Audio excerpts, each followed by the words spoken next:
Paz do Senhor, meus irmãos, glórias a Deus, estamos mais uma vez, nesta manhã, estudando mais uma lição desse trimestre, onde temos um tema muito importante, falando sobre a supremacia das Escrituras, a inspirada, inerrante e infalível Palavra de Deus.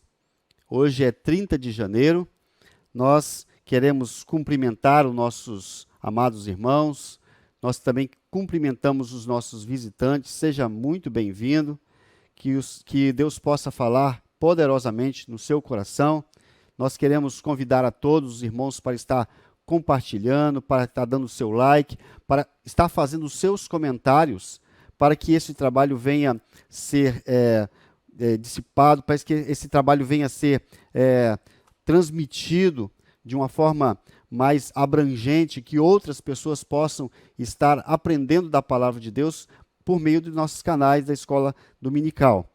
Então, nós estamos nesse tema de hoje, da lição de número 5, falando sobre de como ler as Escrituras. Esse é o título da nossa lição, como ler as Escrituras. Talvez você vai dizer, mas eu já sei ler.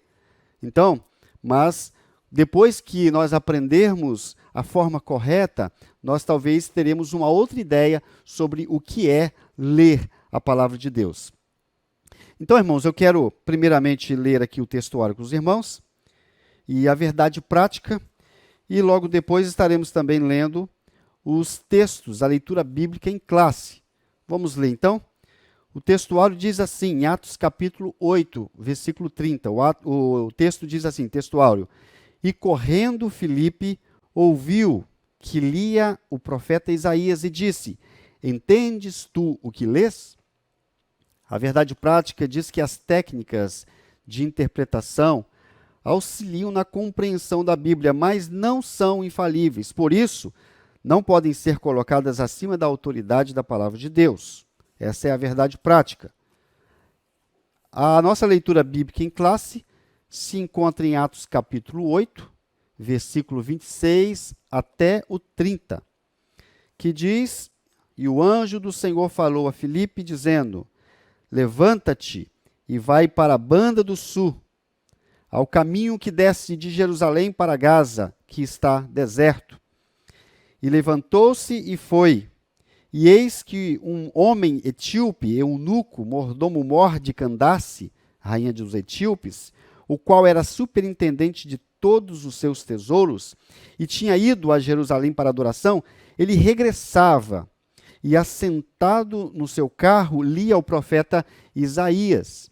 E disse o Espírito a Filipe: Chega-te e ajunta-te a este carro.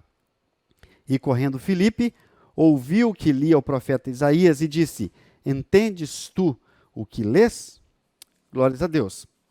Vamos orar então, irmãos, neste momento, nessa manhã.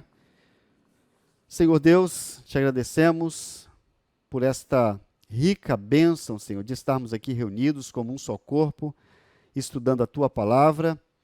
Senhor, fala conosco por meio do Teu Espírito Santo, para que possamos compreender, Senhor, melhor a Tua palavra, Senhor. Em nome de Jesus Cristo nós pedimos amém. Glória a Deus, irmãos. Nós estudamos na lição anterior sobre a estrutura da Bíblia, como ela se dividiu, Antigo Testamento, Novo Testamento. Nós estudamos como foram classificados os seus livros, mas de nada serve nós sabermos sobre a sua estrutura, a forma como ela foi organizada, e não interpretarmos ela de forma correta, não é mesmo, irmãos?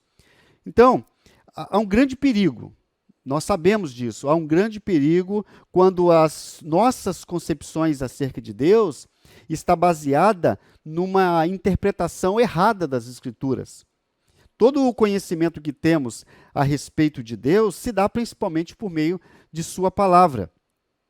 E quando não a interpretamos de uma forma adequada, somos levados a adorar, até mesmo a nossa adoração a um Deus construído pela nossa própria imaginação, e não segundo o que nos revela sobre Deus o Espírito Santo por meio das Sagradas Escrituras. Então, o fato de existir tanta divisão, né, tantas seitas, tantas heresias, é decorrente, em grande parte, da falta de observação desses pontos que estaremos trazendo nesta lição, nesta manhã. Então, irmãos, entre os objetivos que nós estaremos estudando nessa lição, nós vemos aí que a Bíblia ela precisa ser interpretada. O primeiro ponto que estaremos estudando é isso, que a Bíblia ela precisa ser interpretada. E porque há textos, irmãos, que exigem mais do que uma leitura superficial. E para que haja uma boa compreensão, nós precisamos de conhecer alguns princípios que nos levará a essa compreensão, que nos levará a uma melhor compreensão, uma melhor interpretação dos textos bíblicos. O outro objetivo que estaremos estudando também é pontuar alguns pressupostos pentecostais para um melhor entendimento das Sagradas Escrituras. Veremos quais pressupostos quais são os pressupostos que nós, como pentecostais, assumimos diante dos textos bíblicos. Estaremos também, no final da lição, falando sobre alguns princípios básicos da interpretação bíblica. É claro que nós não podemos abranger todos os aspectos relacionados à interpretação bíblica, mas nós estaremos trazendo pelo menos um princípio basilar, um princípio básico a esse respeito. Então, irmãos, é muito importante que os irmãos estejam atentos, munidos aí com as suas revistas, com as suas bíblias, para que venhamos analisar esta lição e compreender como ler as Escrituras. Vamos aí na introdução. Os irmãos estão aí com a revista. No primeiro ponto fala sobre a necessidade da Bíblia ser interpretada, né? A Bíblia, ela deve ser interpretada. Mas antes, vamos para a introdução, que diz assim: a leitura e o estudo das Escrituras são um dever e um privilégio. É um dever e um privilégio nós estarmos lendo e estudando as Escrituras. Creio que não há necessidade de falarmos aqui, irmãos, sobre o dever que todo cristão tem que ter por conhecer, por ler a Bíblia, pois nós já temos sido bastante e exaustivamente ensinados a esse respeito. A leitura da Bíblia não é apenas para o pregador, o evangelista, o pastor, mas é imprescindível que toda a igreja conheça toda a Bíblia. O crente que ignora esse ensinamento ou está numa crise de incredulidade, sendo influenciado por toda espécie de ideologia mundana, ou está caminhando para isso, né, irmãos? Então, irmãos, é nosso dever como crente nos dedicarmos ao estudo das Sagradas Escrituras. E também é um privilégio. Nós temos o privilégio de termos em nossas mãos um dos livros ou o livro mais antigo do mundo. Esse livro, ele prova por si mesmo a autoria divina. A Bíblia é o livro mais amado. É o maior best-seller de todos os tempos. A estimativa é de que mais de 5 bilhões de cópias já tenham sido vendidas. A Bíblia está disponível em 2.454 idiomas diferentes. São algumas curiosidades que nós colocamos aqui para os irmãos entenderem a importância. É o livro mais lido do mundo. É o livro mais amado.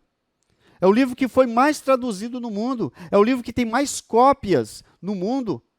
Então, é um privilégio, irmãos, para nós termos este livro em nossas mãos para estudar.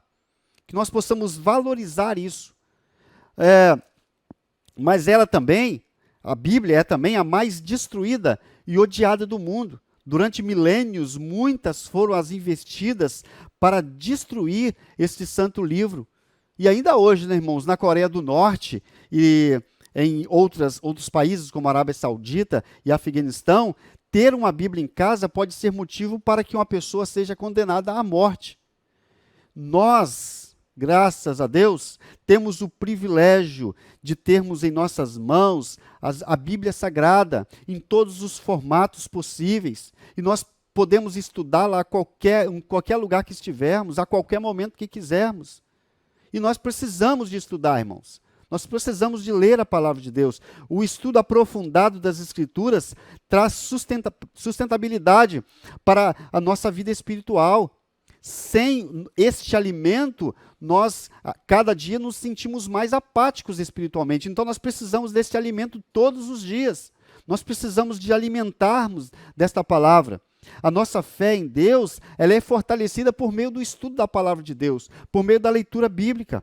O nosso amor por Deus aumenta gradativamente e, como o apóstolo Pedro diz, nos tornamos mais aptos para responder com mansidão e temor a todo aquele que pedir a razão da esperança que há em nós. Nós precisamos de nos alimentar, de estudar, de termos condições para estar respondendo aos outros que pedirem a razão da esperança que há em nós. Por isso, temos que zelar pelo conhecimento bíblico e estar consciente da necessidade de aplicar o texto sagrado em nossas vidas. Não é só ler, não é só estudar a palavra, mas aplicar em nossos corações, aplicar em nossas vidas. Tiago alerta que nós devemos não ser apenas ouvintes da palavra, mas devemos ser praticantes, devemos praticar, devemos aplicar em nossas vidas. E nesta lição, veremos a importância, irmãos, de aplicar os textos bíblicos em nossas vidas. E para isso nós temos que compreender as Escrituras, nós temos que interpretá-la. E para interpretá-la, precisamos de alguns princípios basilares para a interpretação das Sagradas Escrituras. Muito bem, vamos aí para o primeiro ponto. A Bíblia, ela precisa ser interpretada. A Bíblia, irmãos, em certo sentido, é simples. Você não precisa ser um doutor em teologia para saber o que ela diz a respeito da salvação, a respeito de Deus e como devemos viver neste mundo de forma que possamos agradar a Deus. Uma simples leitura, uma leitura simples do texto é suficiente para entendermos sobre esses assuntos. Mas para se ter um conhecimento mais profundo da Bíblia, sem mudar aquilo que o Espírito Santo quis nos transmitir no contexto em que ela foi escrita, precisamos de conhecer alguns métodos de interpretação que nos auxiliam a aproximar da real intenção dos autores. E temos este primeiro ponto da revista falando sobre exegese. Os irmãos podem observar na revista que o primeiro ponto é a importância da exegese, né? Mas quero primeiramente, irmãos, antes de falar sobre esse primeiro ponto, quero falar com os irmãos a respeito do segundo e do terceiro ponto, que fala de algumas dificuldades que nós encontramos para a interpretação do texto bíblico. E aí mostraremos por que a Bíblia precisa ser interpretada. Então vamos lá. Antes de falar da exegese, falaremos então do segundo ponto, as limitações dos leitores. Nesse aspecto, irmãos, é preciso reconhecer que toda vez que lemos a Bíblia, estamos interpretando. Isso porque todos os leitores são também intérpretes, né? O problema dessa constatação reside justamente nas ideias que nós trazemos antes mesmo de começarmos a fazer a leitura da Bíblia. Ninguém é isento de pressupostos, ninguém é isento de ideias, né, de partidarismo, e isso pode alterar o sentido do texto. Quando nos aproximamos do texto, esses pressupostos que temos, essas ideias que nós temos antes de chegar ao texto, pode mudar o sentido real do texto. Imagine o fato, irmãos, de que se cada leitor fizer a sua interpretação particular do texto, teríamos dificuldade para saber realmente o que a Bíblia quer dizer. Isso porque cada leitor fará a sua interpretação baseado na sua cultura, na época em que está vivendo, de acordo com o seu status social, de acordo com sua condição econômica, de acordo com as suas condições, com as suas convicções religiosas e de acordo com as suas ideologias e por aí vai, né? Se cada um quiser fazer uma interpretação particular do texto, o que vai acontecer é isso, cada um vai interpretar do seu jeito, de acordo com aquilo que ele tem como pressuposto, de acordo com a sua ideologia. Dessa forma, a Bíblia, ela não vai falar por si mesma, e o espírito da palavra será impedido de trazer o real significado do texto, fazendo com que o texto bíblico seja apenas o resultado de nossa subjetividade, cada um dizendo o que pensa. Por conseguinte, nem sempre o entendimento daquilo que lemos reproduz a verdadeira intenção do Espírito Santo, por causa da nossa inclinação pecaminosa. Como diz ali Romanos, né? Romanos 8, o versículo 7, ele fala que a mentalidade da carne é inimiga de Deus, porque não se submete à lei de Deus e nem pode fazê-la. Então, já temos aí um grande empecilho, que é as nossas limitações como leitores. Nós temos os nossos partidarismos, temos as nossas ideologias, e muitas vezes nós levamos isso para dentro do texto. E, além disso, somos pecadores, irmãos. O homem tem a tendência de rejeitar tudo aquilo que vem de Deus, né? Porque muitas vezes ele não se submete, por causa da sua desobediência, ele não se submete à lei de Deus. Então precisamos de usar métodos sadios que nos auxiliem na interpretação das Escrituras. Romanos capítulo 12, versículo 2, diz que nós não devemos nos amoldar conforme o padrão deste mundo, conforme as ideologias deste mundo, que muitas vezes nós fomos contaminados por ela. Nós não devemos nos amoldar conforme as filosofias deste mundo, mas nós devemos ser transformados e renovados. A nossa mente tem que ser renovada pelo poder de Deus, pela graça de Deus, pela iluminação do Espírito Santo, para que possamos ser capazes de experimentar aquilo que o Senhor quer nos dar através da sua palavra e possamos compreender, né, a boa, a perfeita e agradável vontade de Deus.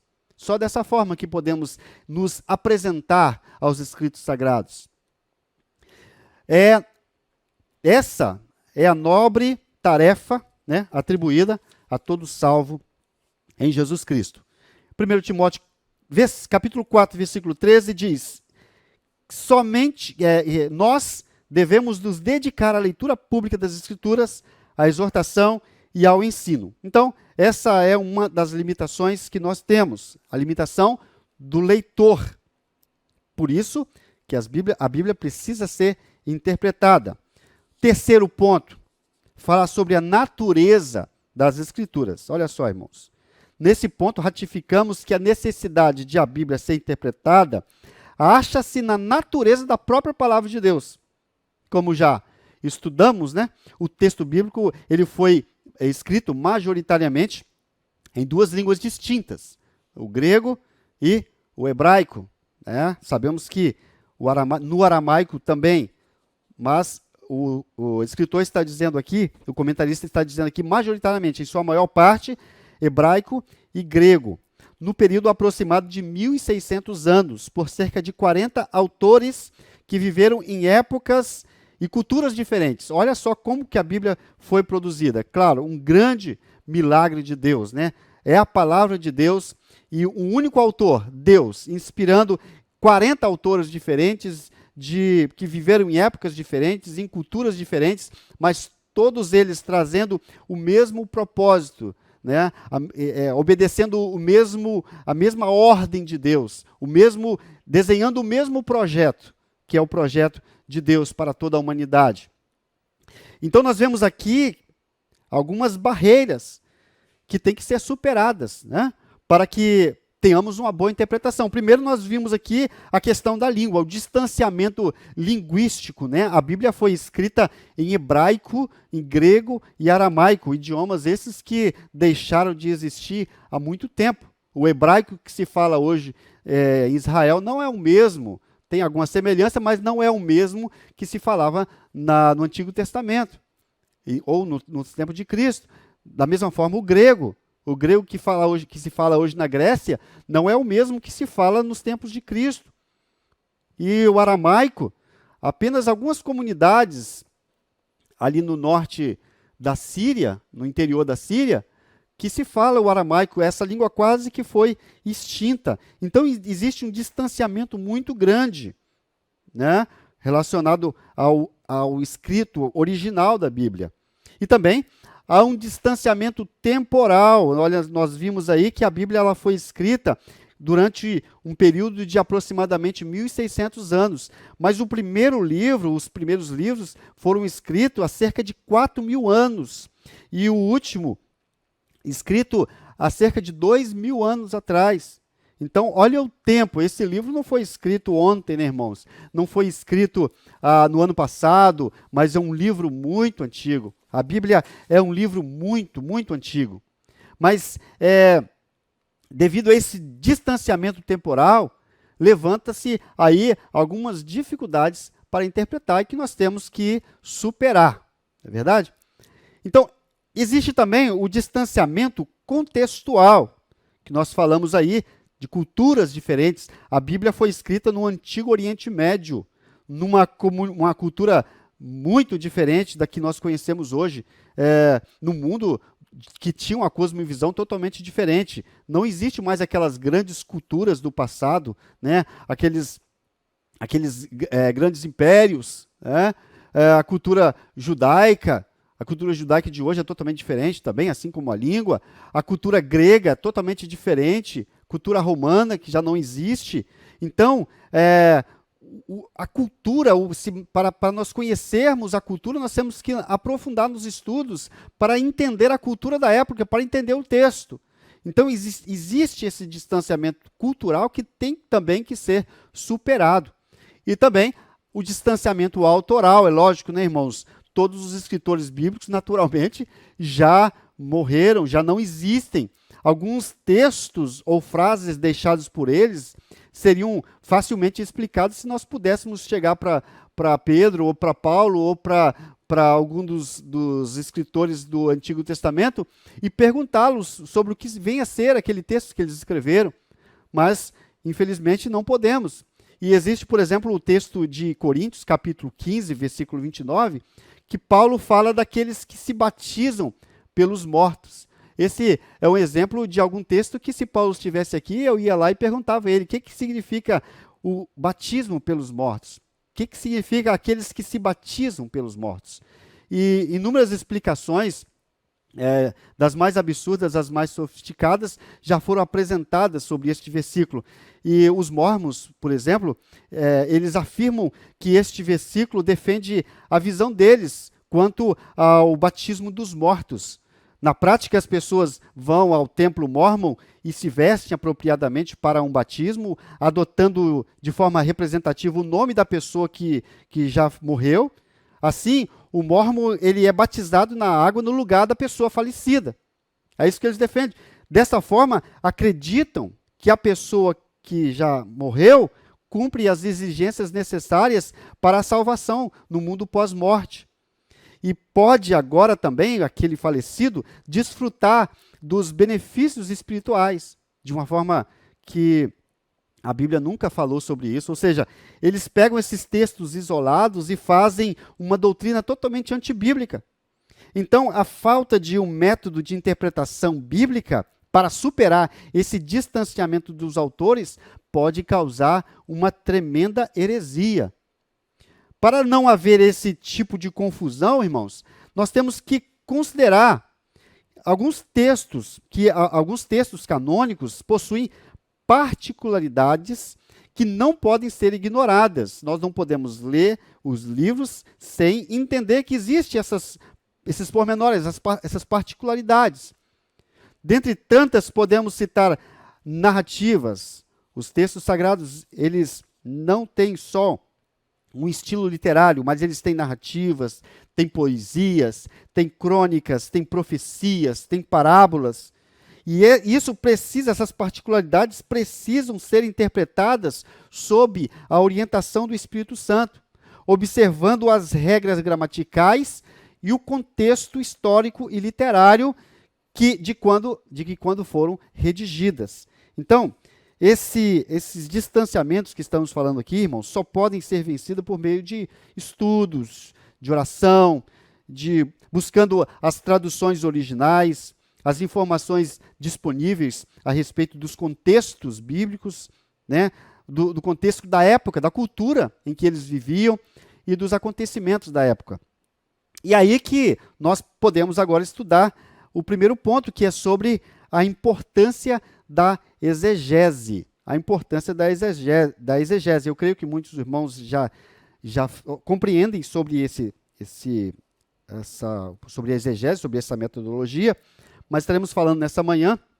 O termo exegese vem do grego exegeomai, que o prefixo ex, ele é traduzido como fora, e o agen como sentido de guiar. Literalmente, exegomai, exegese, significa guiar para fora. Isso é, extrair a intenção das palavras de um texto. Então, a grosso modo, irmãos, é claro que nós não podemos nos aproximar devido ao tempo, mas a grosso modo, a exegese é a prática da exposição, da explicação, da interpretação do texto bíblico. É um conjunto de metodologia usado para explicar a Bíblia. Assim, o alvo da exegese é deixar que as Escrituras digam o que o Espírito Santo pretendia no seu contexto original. Dessa forma, para não fazer o texto significar aquilo que Deus não pretendeu. Para que nós não venhamos pegar o texto e ler e traduzir da forma que nós achamos melhor traduzir, mas sim aquilo que Deus nos quis transmitir. Então é necessário um minucioso exame das Escrituras. E a exegese é uma metodologia que, quando devidamente aplicada, acaba determinando, ela pode determinar o real sentido do texto. Eu acho que o que mais devemos valorizar na questão da exegese é a condição que podemos ter de estar trazendo o que o Espírito Santo e até mesmo os autores queriam transmitir para nós. Né? E essa ferramenta de interpretação, como veremos a seguir, exige, por exemplo, o estudo das línguas, como já falamos, os fatos históricos, tudo o que já falamos anteriormente. Então, todo esse conjunto coopera na compreensão do significado,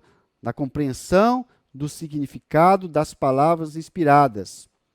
É bem importante enfatizarmos, irmãos, que nós não podemos ler a Bíblia e traduzir ao nosso bel prazer. É muito importante que nós venhamos pegar o texto e, de alguma forma, usando o que está ao nosso alcance, para estar trazendo aquilo que Deus quis nos transmitir. E aí, então, vamos para o pressuposto pentecostais, para ler a Bíblia. Quais são os nossos pressupostos quando nós nos aproximamos da leitura bíblica? O que temos que ter em mente como pentecostais? Nós, que somos da linha pentecostal, que cremos na atualidade dos dons, no batismo com o Espírito Santo, nós, quando vamos às Escrituras, assumimos alguns pressupostos, mas esses pressupostos, irmãos, não são achismos ou conceitos sem base bíblica. Pelo contrário, nós cremos no que cremos porque a palavra assim o diz. Então, o primeiro pressuposto que nós vamos ver, está aí na revista dos irmãos, é a autoridade da Bíblia. Nós cremos, e é uma das marcas mais importantes do pentecostalismo, é o compromisso que nós, pentecostais, temos, e é um compromisso inegociável. Nós temos um compromisso com as Escrituras. Nós cremos na inspiração divina, verbal e plenária da palavra de Deus. A autoridade final em questões de fé e prática. Nós estudamos sobre a inspiração divina e verbal da palavra de Deus na lição de número 2 com o pastor Elias, e foi muito edificante. Nós cremos na inspiração divina porque Deus guiou sobrenaturalmente os autores da Bíblia para escreverem exatamente o que ele queria comunicar. E foi uma inspiração verbal porque cada palavra da Escritura é inspirada por Deus. Cada palavra, não apenas as ideias por trás dela, cada palavra está na Bíblia porque Deus queria que lá ela estivesse. É plenária também porque todas as partes da Bíblia são igualmente de origem divina e igualmente autoritárias. Então, nós, pentecostais, temos esse primeiro pressuposto aí, a autoridade da Bíblia. Nós temos esse compromisso com a palavra de Deus. Cremos que Deus inspirou-a completamente. Cremos que o Senhor, Ele deu a todas as palavras que estão contidas no livro sagrado, estão ali justamente porque Deus quis que estivesse. E 2 Timóteo, capítulo 3, versículo 16, ele dá ênfase a esse ponto. Ele diz que toda a Escritura é inspirada por Deus e útil para o ensino, para a repreensão, para a correção e para a instrução na justiça, para que o homem de Deus seja apto e plenamente preparado para toda boa obra. Glória a Deus. Portanto, irmãos, ao ler o livro sagrado, nós temos como pressuposto também a sua inerrância e infalibilidade. A Bíblia, ela não contém erros. A Bíblia é infalível. Tudo que está escrito é verdadeiro e serve para o nosso ensino.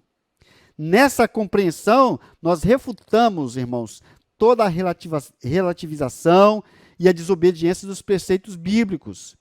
Acatamos suas doutrinas, reconhecemos a realidade do sobrenatural, ou seja, nós cremos que Deus mudou a ordem natural das coisas para realizar os seus propósitos. Nós cremos na realidade do sobrenatural. Os milagres que a Bíblia diz realmente aconteceram. Deus atuou na ordem natural das coisas para realizar os seus propósitos. E nós cremos na literalidade dos milagres. O fato do mar se abrir não foi uma coincidência temporal, como dizem os liberais, mas foi a manifestação do poder daquele que tem o domínio sobre as águas, daquele que criou as leis do universo. Ele não apenas só divide o mar, mas ele anda por cima deles. Ele acalma os ventos e a tempestade. Ele cura enfermo, ele ressuscita mortos. Ele faz todas essas coisas e nós cremos na literalidade disso.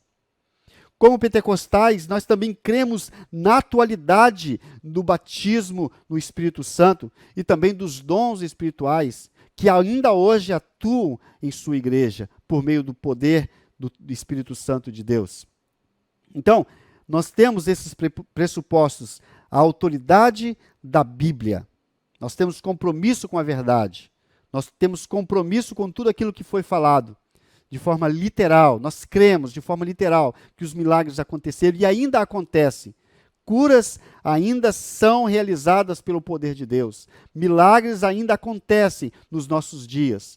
Isso é o que comprova, o que faz que a Bíblia seja cada vez mais comprovada pelo poder do Espírito Santo. E no segundo ponto, nós também vemos aí a iluminação do Espírito Santo, que é também um pressuposto pentecostal, a iluminação do Espírito Santo. A doutrina da iluminação, ela se refere à atuação do Espírito Santo na vida do crente, que o capacita a discernir as verdades da palavra de Deus. Somente o estudo racional, irmãos, não é suficiente para o entendimento da revelação escrita de Deus. Somente o estudo racional não é suficiente para o entendimento da revelação escrita de Deus. Isso aqui é muito importante, irmãos, atentarmos. Charles Spurgeon, ele, em um dos seus sermões, ele fez um comentário a respeito dos escribas e dos fariseus, mostrando que eles se orgulhavam de serem os conhecedores da lei. Eles liam bastante, faziam anotações de coisas muitas vezes sem muito significado, sem muita importância. E até mesmo eles sabiam qual frase ou qual palavra que estava exatamente no meio do Antigo Testamento, quantas palavras que havia em cada livro. Mas Jesus reprovou eles, apesar de serem leitores assíduos, Jesus os reprovou. Por quê? Porque eles não compreendiam as verdades que ali estavam reveladas. Eles sabiam muito sobre a lei. Eles liam, sabiam tudo sobre a lei, contavam as palavras e até rebatiam, né, quando eles iam a um debate com Jesus, ou eles rebatiam como sendo conhecedores da Bíblia, como sendo conhecedores da lei. Mas Jesus, ele os repreendeu, porque sabiam que eles conheciam, mas simplesmente de forma superficial a palavra. Eles não se aprofundavam, eles não sabiam o que as palavras queriam dizer, na verdade, o que Deus queria dizer, na verdade, por meio da sua palavra. Então, Spurgeon destaca que boa parte daquilo que parece ser leitura bíblica, isso é também para a nossa repreensão. Muitas vezes lemos muito a Bíblia, mas não a compreendemos, não a lemos de verdade, né? E da mesma forma que acontecia com os leitores lá do Antigo Testamento, uma coisa é você ler a Bíblia, outra coisa é você compreender, é você deixar com que as palavras que estão escritas ali falem no seu coração, por meio do Espírito Santo. E Spurgeon destaca que muita gente consegue ler muita coisa, mas nada lê na realidade. O olho vê a página, mas a mente nunca se fixa ali no conteúdo. E ele continua dizendo que compreender o significado é a essência da leitura. Compreender o significado do que está escrito é a essência da leitura.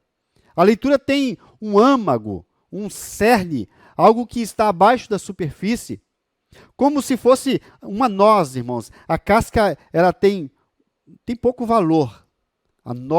A casca da noz tem pouco valor, mas o produto que está dentro daquela semente traz alimento real para nossas vidas, traz alimento.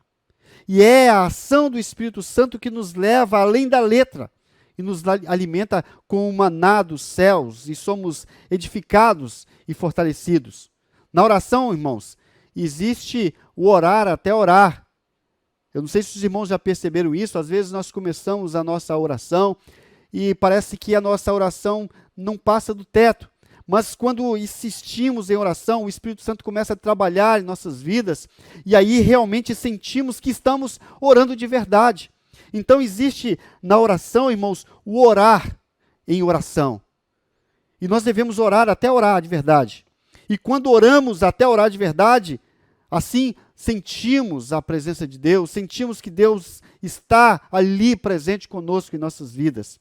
Assim também é o louvor, irmãos. Quando, num momento de profunda adoração, nós percebemos que o Espírito de Deus faz coro conosco, derramando a sua glória no meio da igreja, e aí percebemos a presença gloriosa de Deus no meio do seu povo. E aí é um louvor verdadeiro no meio daquela adoração. E a leitura bíblica também não é diferente, irmãos. Temos que perfurar a casca e encontrar o alimento que sustenta a nossa alma. Contudo, a iluminação não é uma fonte paralela de revelação e nem substitui o exame das Escrituras. Ao contrário, pois à medida que estudamos, o Espírito nos concede a compreensão. A iluminação não aumenta e nem altera a Bíblia, apenas elucida o que foi revelado pelo Espírito. Assim, o conhecimento da palavra produz comunhão com Deus, vida de oração, obediência e santificação. Então, irmãos, é importantíssimo que nós venhamos buscar o Espírito Santo para nossas vidas, para que sejamos iluminados ao depararmos com o texto bíblico, para que nós não venhamos ler a Bíblia apenas superficialmente, que não venhamos conhecer apenas a letra, porque a letra, nesse sentido, a letra mata, mas o Espírito dá vida, o Espírito dá o alimento verdadeiro, que nós venhamos romper a casca da noz e nos alimentar do maná precioso, que alimenta todos os dias a nossa alma. Glória a Deus. E aí vamos para o terceiro ponto, irmãos, falando sobre o valor da experiência, que também é um pressuposto pentecostal, né? O valor da experiência. A Bíblia está lá, o texto sagrado. Ele é útil para o nosso ensino, para a nossa repreensão, para a nossa correção, a fim de tornar o salvo perfeito. A Bíblia, ela foi produzida para isso. Deus usou os seus servos, escritores, os autores da Bíblia, da palavra, né, para nos instruir, para nos ensinar, para nos repreender. Mas se nós não formos instruídos, se nós não se deixarmos ser ensinados e repreendidos e corrigidos pela palavra, de nada tem valor nós estarmos lendo a palavra. Então, esta palavra tem que ter um valor experimental em nossas vidas. Essas declarações mostram que a Bíblia ela deve ser aplicada no nosso valor, no nosso viver diário. O crente, quando vai ao texto bíblico, primeiramente ele tem que observar, interpretar e depois aplicar essas verdades nos nossos corações. Porque muitas pessoas ficam só na observação, outros observam, interpretam, tornam-se muitas vezes doutores da Bíblia, doutores da palavra, mas não aplica aquilo que interpretaram na sua vida. E ficam secos, não produzem nada. E muitas vezes acabam trazendo problemas para o Evangelho. Mas as verdades bíblicas, elas são confirmadas quando experimentadas pela Igreja do Senhor. Só podemos confirmar tudo aquilo que a palavra diz quando nós tomamos posse, quando nós experimentamos, né, como igrejas do Senhor, experimentamos aquilo que está na palavra de Deus.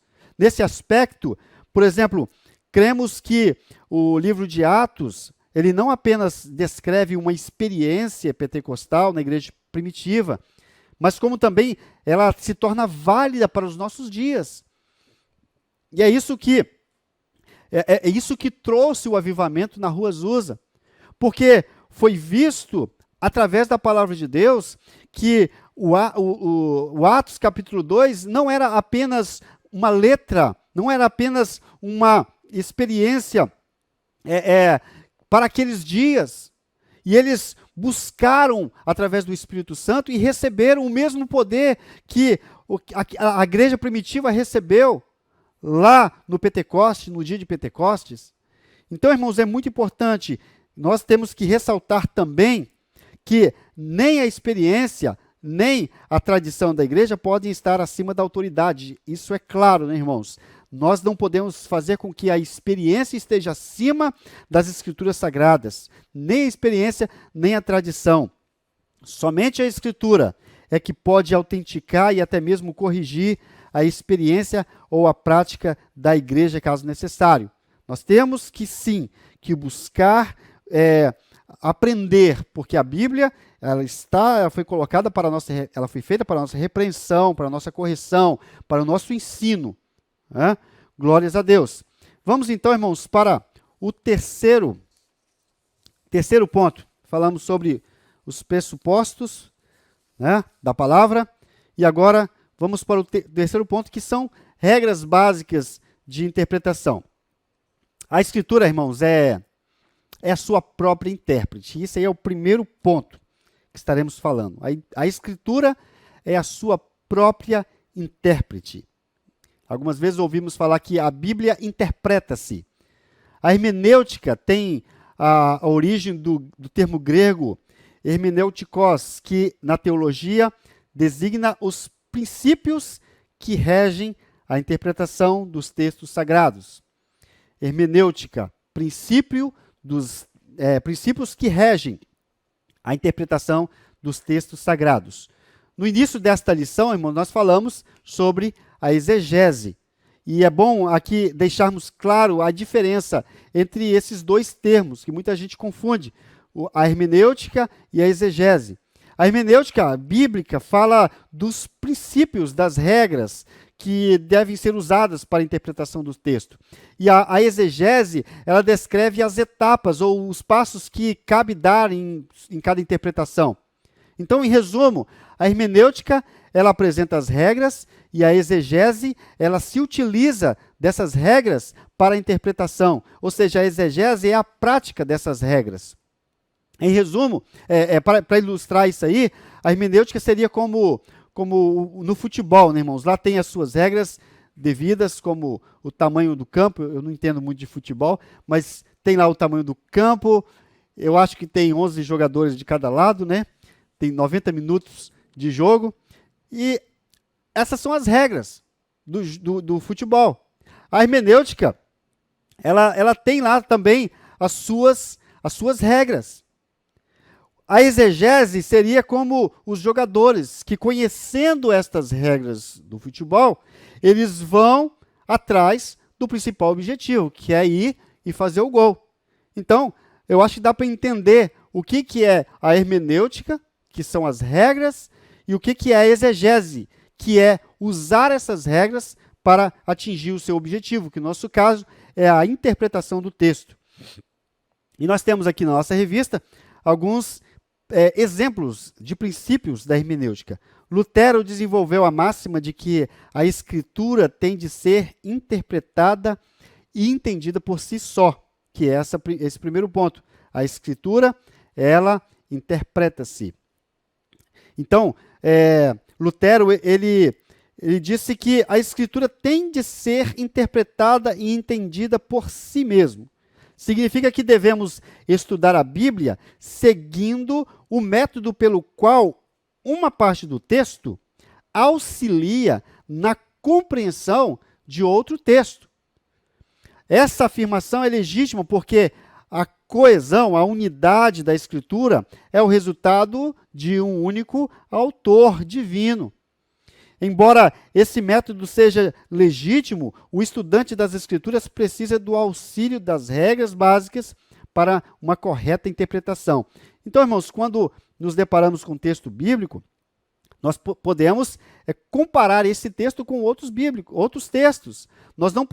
O que nós não podemos fazer é isolar esse texto como se estivesse fora do cânon, como se estivesse fora de toda a Bíblia. Pelo contrário, nós temos que comparar esse texto com todos os outros textos, porque a Bíblia, ela interpreta-se. No segundo ponto, que é uma outra regra hermenêutica, que é falando sobre os princípios de interpretação bíblica, nós temos, dentre vários princípios, irmãos, como os princípios gramaticais, os princípios históricos, literários, enfatizamos o texto bíblico. O texto bíblico, ele tem um sentido único e, sempre que possível, deve ser interpretado literalmente. Sempre que possível, o texto, ele deve ser interpretado literalmente, porque ele só tem um sentido. Porque se eu venho aqui, leio um texto e faço uma conclusão interpretativa desse texto de uma forma alegórica, outra pessoa pode ler esse texto e também dar a sua interpretação alegórica do jeito que ele achar por bem.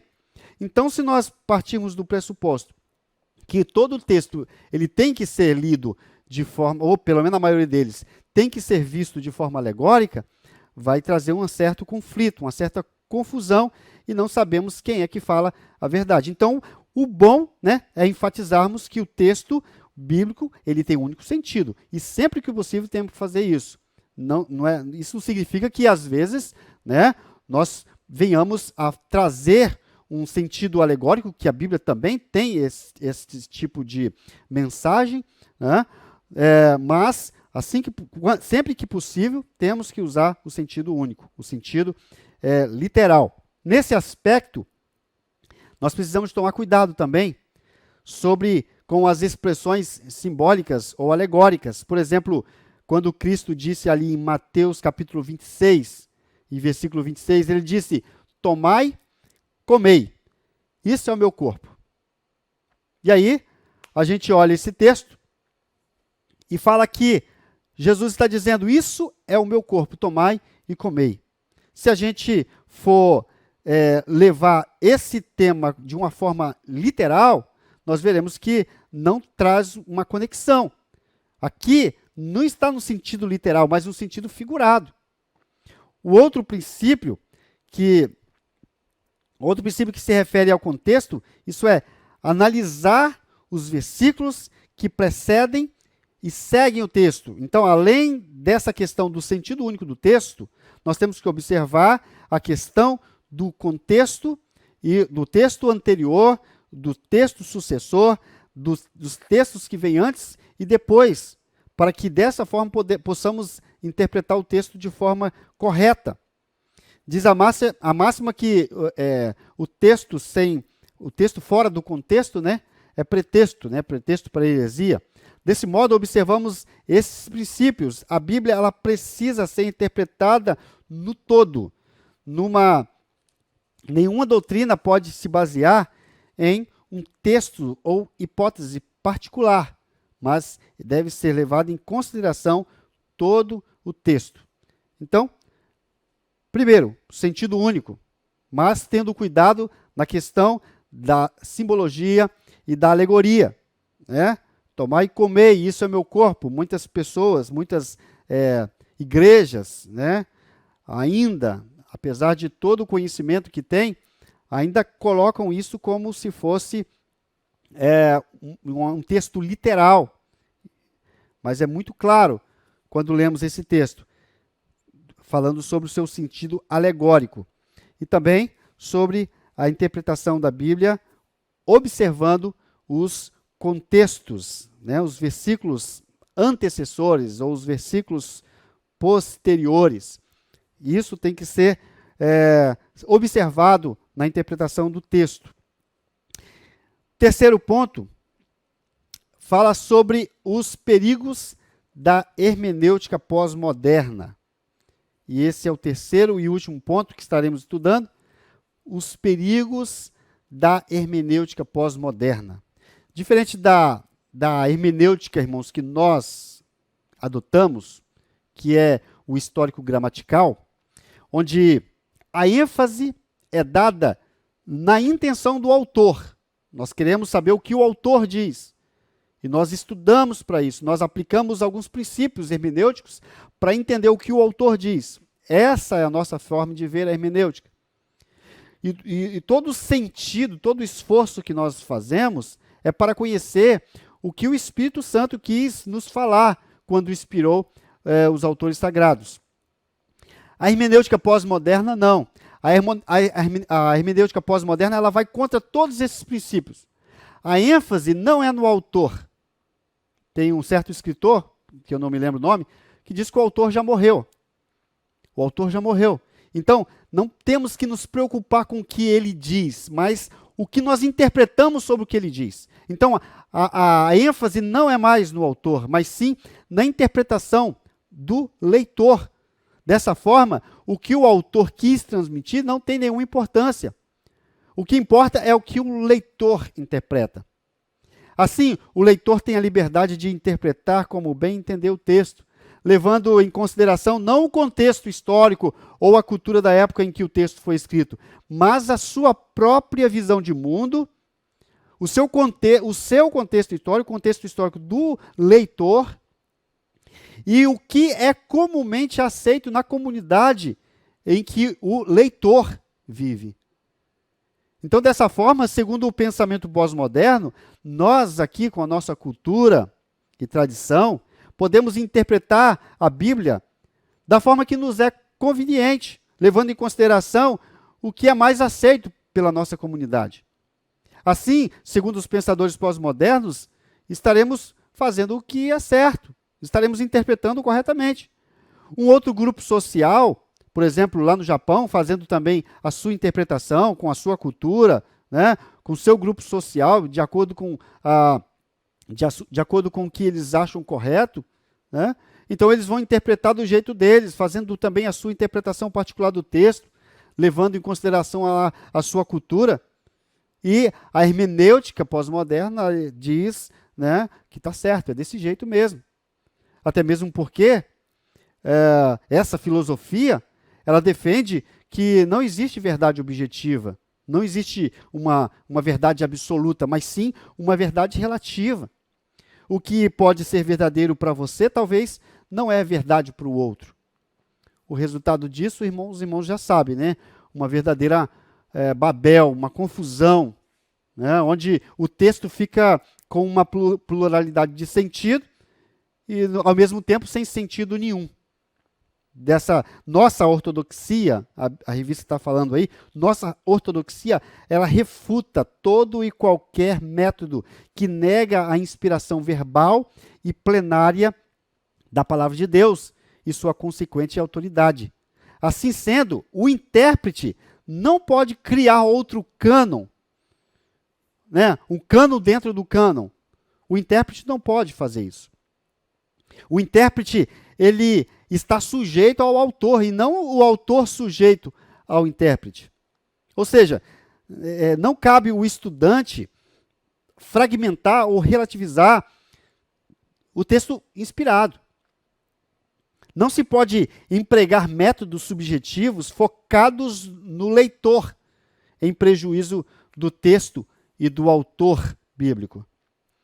Então, ratificamos que as experiências devem ser submetidas ao crivo das Escrituras Sagradas. Por fim, reconhecemos que as técnicas hermenêuticas não são infalíveis. É claro, né, irmãos? Essas técnicas, elas não são infalíveis. Nós temos que entender que durante o processo da aplicação dos métodos interpretativos, necessitamos da inspiração do Espírito Santo, da iluminação do Espírito Santo. É por isso que a Bíblia, ela não pode estar desvinculada da oração. Nós temos que orar e ler as Escrituras. Nós temos que crescer na graça e no conhecimento. Os dois têm que andar juntos. Não podemos desvincular nem da oração e nem da leitura da palavra de Deus. A Escritura é a sua própria intérprete. Assim sendo, o uso da hermenêutica e a iluminação do Espírito Santo auxiliam na correta interpretação. Estamos já no final, na conclusão, irmãos. A Bíblia Sagrada, ela deve ser lida e interpretada, como já falamos no início. Nós devemos estudar a palavra, mas não somente estudar, aplicar ela em nosso coração, em nossas vidas, em nossas ações diárias. E também ela deve ser interpretada da forma correta, com os princípios corretos. Nesse mister, somos auxiliados pela exegese e pela hermenêutica. Contudo, nenhuma das técnicas de interpretação estão acima da autoridade da palavra de Deus. O que a igreja crê e professa deve ser interpretado à luz da própria Escritura. Glória a Deus, irmãos. Eu acredito que podemos ter uma base sobre a interpretação bíblica. É claro que o tempo não nos permite falar muito sobre o emprego desses princípios de hermenêutica e exegética, mas que possamos buscar, né, estudar sobre esses princípios de interpretação e buscar também oração para que Deus venha falar profundamente quando estivermos ali com nossa família, fazendo nosso devocional, que o Senhor possa iluminar as nossas vidas, as nossas mentes, que a palavra de Deus possa ser viva em nossas almas e que possamos verdadeiramente ser alimentados por ela. Não ficar só na superfície, né, irmãos?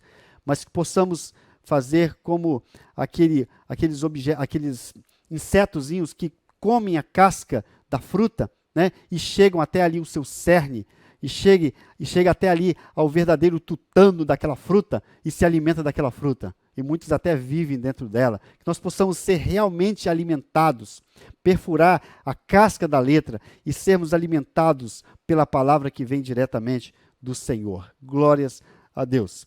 Eu quero convidar os irmãos neste momento para orar, mas antes disso, eu quero... os irmãos têm a oportunidade agora de estar ofertando ao Senhor, e é muito importante que nós venhamos adorar o Senhor com nossas ofertas.